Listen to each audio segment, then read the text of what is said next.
ভাই আমেরিকায় আসলে মানুষ বিভিন্নভাবে আসে, কিন্তু আসার কতগুলা ওয়ে আছে। কেউ যদি রাইট ওয়েতে আসে তাহলে সে ভালো কিছু করতে পারে, আর কেউ রং ওয়েতে আসলে সে ভালো কিছু করতে পারে না। যেমন নাকি অনেকে বর্ডার ক্রস করে আসে না, রাস্তাঘাটে ডলার এখানে উড়ে না, ডলার ইনকাম করতে হিউজ পরিমাণ শ্রম দিতে হয়, ঘাম ফেলাতে হয়।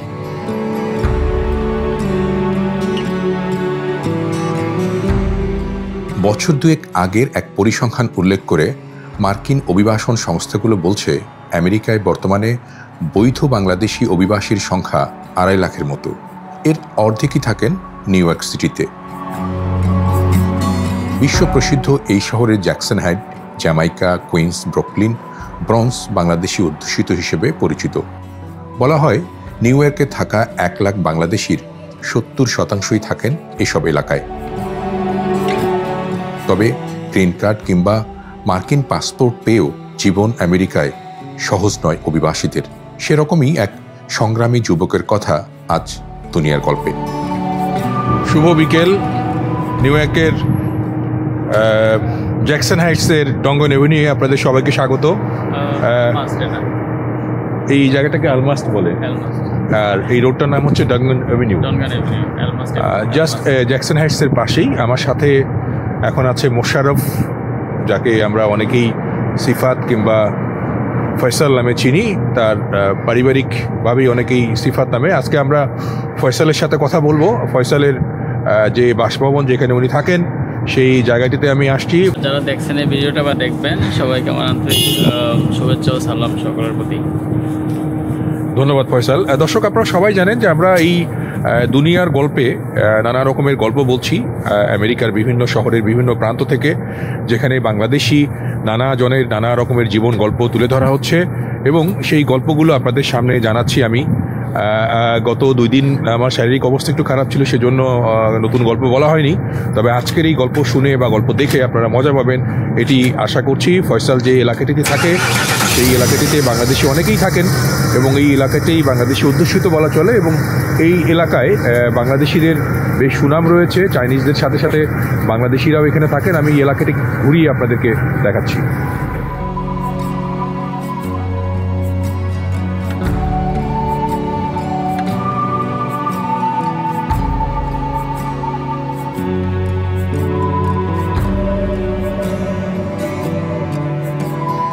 সিফাত যে এলাকাটিতে থাকে ডাঙ্গন এভিনিউয়ের, সেই বাড়িটি শুধু যে তিনি একা বাংলাদেশি তা নয়, এখানে আরও অনেক বাংলাদেশি থাকেন। আমরা দেখেছি চাইনিজ আছেন, বিভিন্ন দেশের এশিয়ান লোকজন আছেন। তো সিফাতের সেই বাড়ি এখন তিনি যাচ্ছেন আর কি, ঢুকছেন। আমরা সেই বাড়িটি দেখাই আপনাদের, যারা এখানে দেখছেন কেমন হতে পারে আবাসনগুলো। কুমিল্লার ফয়সাল স্কলারশিপ নিয়ে পড়ালেখা করতে যান মিশরের কায়রোতে, সেখান থেকে নিউ ইয়র্কে। গেল 10 বছর লড়াইয়ের পর তার জীবন সংসার এখন ছিমছাম এই শহরে। চাহিদা কম হলে যা হয় ঠিক তাই। চাকচিক্যের এই শহরে 1 কামরার ভাড়া বাড়িতেও তার সুখের সংসার। পাওয়া না পাওয়ার কোনো আক্ষেপ নেই। আমেরিকায় যে ড্রিমের জন্য মানুষ আসে, বিশেষ করে আমাদের এই প্রজন্মের ছেলেরা, তো তাদের মিসিংটা কোথায়, কি করতেছে তারা? ভাই আমেরিকায় আসলে মানুষ বিভিন্নভাবে আসে, কিন্তু আসার কতগুলা ওয়ে আছে। কেউ যদি রাইট ওয়েতে আসে তাহলে সে ভালো কিছু করতে পারে, আর কেউ রং ওয়েতে আসলে সে ভালো কিছু করতে পারে না। যেমন নাকি অনেকে বর্ডার ক্রস করে আসে। তারা যখন এখানে আসে হিউজ একটা অ্যামাউন্ট তাদেরকে খরচ করে আসতে হয়। আসার পরে তারা কাগজপত্র বানানোর জন্য বিভিন্ন লয়ারের কাছে যেতে হয়। তো এখানে আসার পরে তারা যে জবগুলো করে একদম নিম্নমানের জব, যেগুলো অল্প স্যালারি, যেটা গভর্নমেন্ট ফিক্স করে যে স্যালারি থাকে বা সিটি ফিক্স করে যে স্যালারি থাকে, সেই স্যালারিটা তারা পায় না। তারা দেখা গেছে 20 টাকা স্যালারি হলে রেগুলার, তাদেরকে দেওয়া হয় 10 টাকা, 6 টাকা, 5 টাকা। তো এই স্যালারিটা থেকে পাইয়া তারা কি করে, কাগজপত্র বানানোর জন্য লয়ারকে তার একটা বড় অংশ লয়ারকে দিতে হয় তাদের। আর তারপরে আরেকটা অংশ তারা যে খরচ করে আসছে ওই খরচের জন্য আবার দেশে দিতে হয়। তারপরে এখানে যে থাকে এখানেও খরচ লাগে। সো তাদের জন্য এই লাইফটা অনেক বেশি ডিফিকাল্ট, অনেক কঠিন। আরেকটা গ্রুপ আছে যারা ইমিগ্রেন্ট হয়ে আসে, তাদের জন্য পারফেক্ট। তারা এখানে আসার পরে পড়াশোনা করে বা পড়াশোনা না করে তাদের একটা মোটামুটি এখানকার ভাষা শিখে তারা কাজ করতে পারে, তাদের জন্য ঠিক আছে। আরেকটা গ্রুপ আছে যে ভিজিট বিষয়ে যারা এখানে আসে, তারা যদি এখানে এসে পড়াশোনা করে তারাও একটা পর্যায়ে যায় মোটামুটি যদি লিগেল ওয়েতে আসে তাহলে তাদের মোটামুটি একটা ভালো অবস্থানে তারাও যেতে পারে। মানে অনেকেই যা মনে করেন তা কি আসলে না, আমেরিকাটা আসলে আমরা বাইরে থেকে যেরকম মনে করি যে টাকার খেলা, মানে স্বপ্নের জীবন, অনেক কিছু স্বপ্ন দেখি আমরা, আসলে ভিতরে এরকম না। রাস্তাঘাটে ডলার উঠতেছে না, না রাস্তাঘাটে ডলার এখানে উড়ে না। ডলার ইনকাম করতে হিউজ পরিমাণ শ্রম দিতে হয়, ঘাম ফেলাতে হয়। তো এখানে আসার পরে যেমন নাকি আমি আমার কথা বলি, আমি এখানে আসছি 2015 সালে। আসার পরে আমি এখানে দ্বিতীয় দিনে আমি একটা জব ম্যানেজ করি, জব পাই। তো তারপরে আমি একটা দেখলাম যে এখানে পড়াশোনা করলে ভালো কিছু করা যায়। তো পড়াশোনাতে ভর্তি হয়ে গেলাম, পড়াশোনা শুরু করলাম, পাশাপাশি জব করা শুরু করলাম। সো এখন আমি এসে যেটা দেখলাম যে না, আমি এখন একটা ভালো পর্যায়ে, আমার যেই লাইফের যে একটা টার্গেট ছিল সেটাতে আমি অলমোস্ট পৌঁছে গেছি আমি মনে করি। কারণ আমার তো অনেক বেশি বাড়ি গাড়ি, টাকা পয়সা, অনেক কিছু আমার দরকার এরকম না। আমার একটা সুন্দর লাইফ দরকার, আমার 2টা বাচ্চা আছে। সো আমি তাদেরকে নিয়ে আমি একটা গভর্নমেন্ট সার্ভিস হোল্ডার। সো আমি যে জব করি, আমি যে আর্ন করি, এগুলো দিয়ে আমার যথেষ্ট। আমার কোনো অভিযোগ নাই। তবে ফয়সালের মতো সবার জীবনই সহজ নয় এই শহরে। 20-30 লাখ টাকা খরচ করে আমেরিকায় এসেছেন, বছরের পর বছর ঘুরছেন বৈধতা কিংবা গ্রিন কার্ডের জন্য।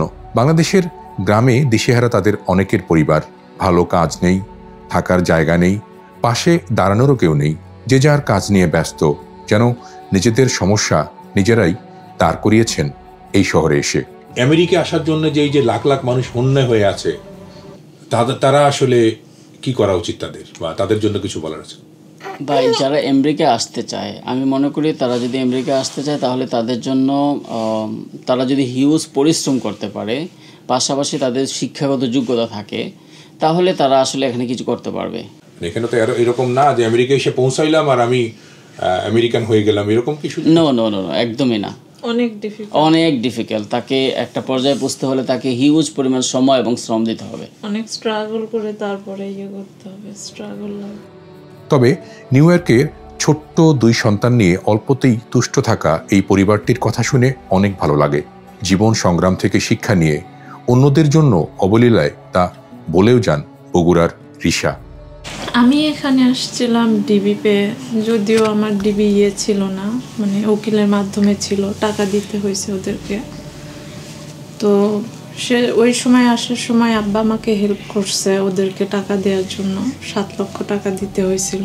তো কিছু টাকা আব্বা জমি বিক্রি করে দিয়েছিল, আর কিছু টাকা ধার করা হয়েছিল। তো এখানে আসার পরে আমি প্রথমে একটা ফাস্টফুড রেস্টুরেন্টে কাজ শুরু করছিলাম। ফাস্টফুড রেস্টুরেন্টে, আর একটা হচ্ছে কনভেনিয়েন্স স্টোরে, ডবল শিফট ছিল আমার, 2টা কাজ করতাম।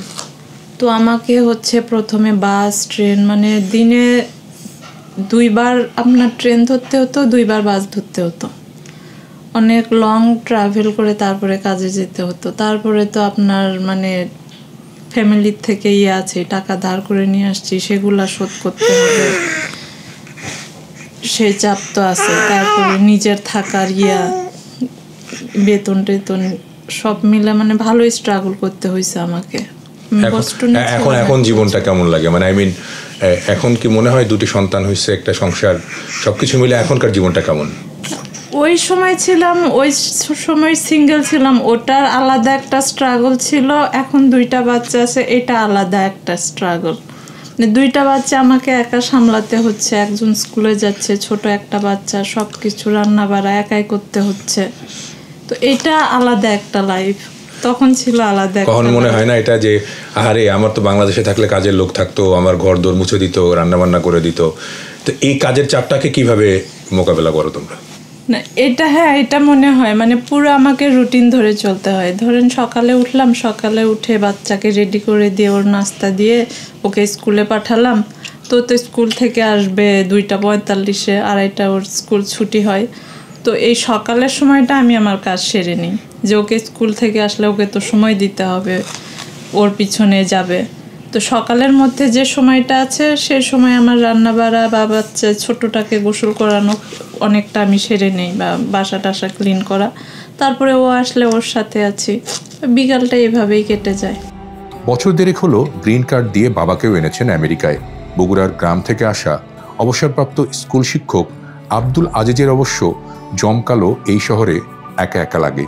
সবার সঙ্গে কথাবার্তা, পায়ে মাটি, রাস্তা, জমাজমি, ক্ষেত খামার দেখা, ঘোরাফেরা, খারাপ না, ভালোই।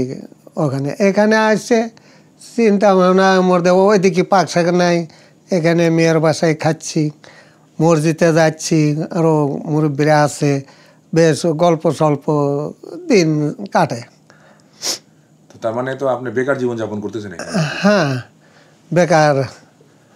তাছাড়া আর কি, এখন বাংলাদেশে চাকরি করতাম, অবসরে চলে গেছি।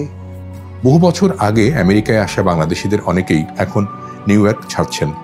কারণ অনেক, অস্বাভাবিক যানজট, জীবনযাত্রার ব্যয় বেড়েই চলেছে, পারিবারিক বন্ধন টিকছে না, উঠতি ছেলেমেয়েরা উচ্ছন্নে যাচ্ছে, এমন হাজারো অভিযোগ। এই শহর ছেড়ে দূরে খানিকটা নিরিবিলি বাফেলোতেও চলে গেছেন নিউ ইয়র্কের অন্তত 20,000 বাংলাদেশি পরিবার, আরও যাচ্ছেন। लिविंग के लिए कौन एरिया अच्छा है न्यूयॉर्क में? ब्रॉन्क्स और क्वींस दोनों को सब एक ही है अभी। क्वीन तो दूसरी साइड में देखो ना, सरीन का भी जो एरिया बहुत अच्छा है। सरीन का जो एरिया है उसमें काला नहीं है, कुछ नहीं है। प्रॉब्लम ये है कि जिधर भी काला घुस जाएगा ना उधर प्रॉब्लम पड़ेगा। তবে এত কিছুর পরও আক্ষেপ নেই এই আমেরিকা প্রবাসীদের। কাজ করলে সপ্তাহ শেষে 500 এমনকি $1000 মেলে। বৈধ হলে সর্বোচ্চ উন্নত চিকিৎসা ফ্রি, সন্তানদের ভালো লেখাপড়াও ফ্রি, উন্নত ভবিষ্যতের হাতছানি। অবশ্য আমেরিকাতেও এখন এসব কিছুই আর আগের মতো সহজ নেই। তবুও উন্নত জীবনের খোঁজে জন্মভূমি, পরিবার ছেড়ে দূর দেশে আসা এই মানুষদের জীবন সংগ্রাম আমাদের গর্বই দেখায়।